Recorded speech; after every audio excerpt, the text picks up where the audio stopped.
Hello बच्चों, let's read the question. Preeti reached the metro station and found that accelerator was not working. She walked up the stationary accelerator in time t1. On the other days, if she remains stationary on the moving accelerator, then the accelerator takes her up in time t2. The time taken by her to walk up on the moving accelerator will be, here we have given 4 options. Now to answer this question, first we will discuss here the key concept, and here the key concept will be given as speed equals distance divided by time. तो question के according अगर हम बात करेंगे, यहाँ पे हमारे पास एक पर्सन गिवन है, that is Preeti, which is moving to metro station and found that the escalator was not working.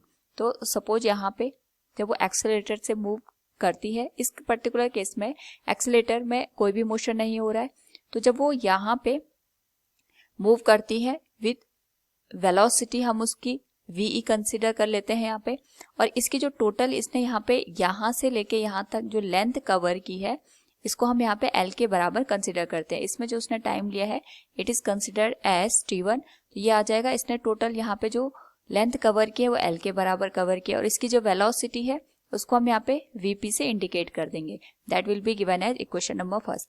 Second case में यहाँ पे हमारे पास जो प्रीति है it is moving in a moving escalator, यानी इस पर्टिकुलर केस में हमारे पास जो एक्सीलेटर है वो मूव कर रहा है, और जो प्रीति है वो यहाँ पे स्टेशनरी कंडीशन में खड़ी है.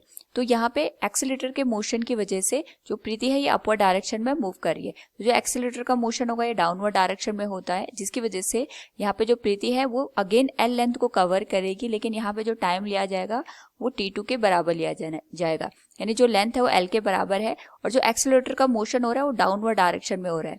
इसको हम यहाँ पे वी से इंडिकेट करेंगे. That will be given as L divided by velocity of escalator. यह आ जाएगा इक्वेशन नंबर 2 के बराबर.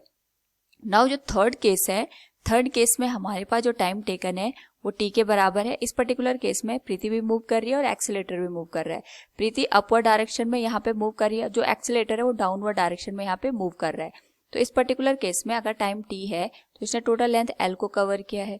तो यहाँ से अगर हम बात करेंगे जो इसकी रिलेटिव वेलोसिटी होगी that will be given as vp plus ve. It will be given as equation number third. तो अगर हम यहाँ पे बात करें फ्रॉम इक्वेशन 1 एंड इक्वेशन 2, तो हमारे पास यहाँ पे जो t की वैल्यू होगी that will be given as l divided by vp को हम रिप्लेस कर सकते हैं l divided by t1, and v को हम रिप्लेस कर सकते हैं l डिवाइडेड बाई t2 से.